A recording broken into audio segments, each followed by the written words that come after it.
দেখো আজকে একটি অন্তরীকরণে একটি কি ঘনকীয় এবার অঙ্কগুলো কিভাবে করে সেগুলো আমরা একটু দেখার চেষ্টা করব। দেখো এখানে দিছি x 2 কত হোল কিউব, ঠিক না?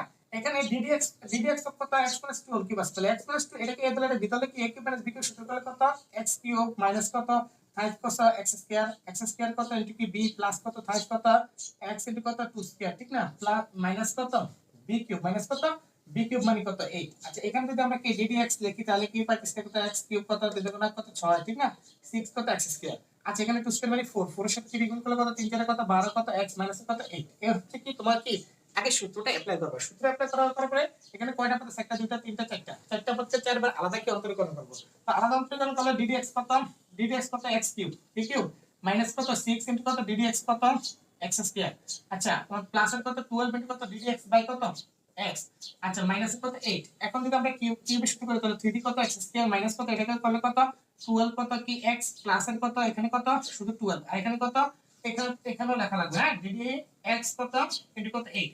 আচ্ছা এটার মান কত 0, এটার মান কত 0। আচ্ছা লিখলাম প্লাস এর মাইনাস এর 0।